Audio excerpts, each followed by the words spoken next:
Chair will now recognize the gentleman from Florida, Mr. DeSantis. Thank you, Mr. Chairman. Professor Ting, we've had disputes. You mentioned the Steele seizure case, Andrew Jackson, Lincoln, about the scope of presidential authority. Is there any example in U.S. history that you're aware of where a president took an action that he had previously repeatedly and definitively said he did not have the constitutional authority to do? There may be, but I am not aware of it. I'm not aware of it either. Now, you pointed out immigration laws are meant to protect the jobs and wages of American workers.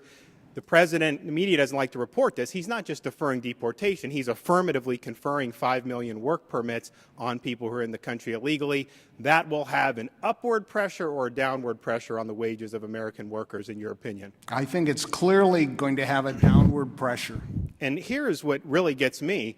Illegal immigrants are exempt from Obamacare's employer mandate. So it's not just that there will be that downward pressure. An employer would have about a $3,000 hiring preference over an illegal immigrant because they can go above 50 or even just providing the normal Obamacare benefits. So that's going to exacerbate that downward pressure, will it not? Absolutely. Once these illegal aliens, these 5 million, get their work authorization, it becomes illegal to discriminate against them in hiring. But as you point out, there are actually affirmative reasons why you would want to discriminate against the American citizen who's subject to the Affordable Care Act responsibilities, whereas this group of individuals would be exempt. So we're setting up a situation where the American worker is affirmatively disadvantaged. Ms. Vaughn, when the president did the mini amnesty in 2012, DACA, he had previously said he couldn't do that, then he did it. That had a negative effect on legal immigrants. Isn't that correct, that their wait times increased? U.S. citizens were trying to bring over a foreign spouse, had to wait longer. Their families were separated because the president was diverting resources away from legal immigrants to the illegals, correct? Yes, that's right. That's been shown in the processing times. And isn't it the case that the plan for this, now we're in a fight to stop this, but the president's plan here is to use the fees that legal immigrants pay for their applications, and he's going to divert those fees to administer his executive amnesty program, correct? That would have to be the case because of the way the fees are set and how they are, what they're charging for the deferred action benefit, the work permit. They're not charging enough to cover what it actually costs. So they have two choices: either take fees that are paid by legal immigrants or cut corners on how the processing is done and refrain from hiring, for example, fraud investigators and other. In my guess they'll do both there.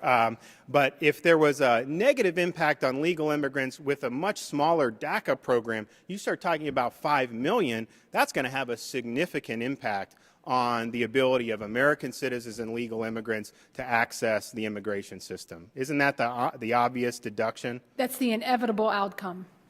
The criminal convictions, I mean, we had 36,000 illegal immigrants who were convicted of crimes in fiscal year 2013, and those are not just ticky-tack crimes. Isn't it true that that includes homicide convictions? There were 169 homicide convictions. Sexual assault, including child molestation? Yes. Kidnapping? Yes. Aggravated assault? So these are people who clearly represent a danger to society. DHS releases them into the community, and guess what we know already? Right now, of those 36,000, 1,000 have already been convicted of new crimes. And those crimes include rape, child molestation, assault with a deadly weapon. So these are American citizens who have been harmed because their government has failed them. And isn't it true with Jay Johnson's enforcement criteria and the tiers?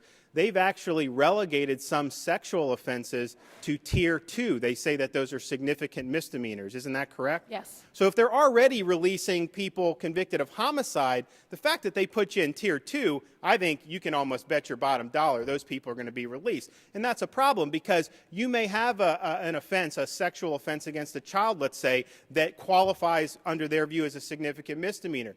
But there may be reasons why that charge had to be brought. Maybe you have a child victim. You don't want to put that victim and the family through a criminal trial, so you may be willing to plead somebody to, say, a year, make them register as a sex offender because that's just the path that would be best for the child. That does not make the offender any less dangerous.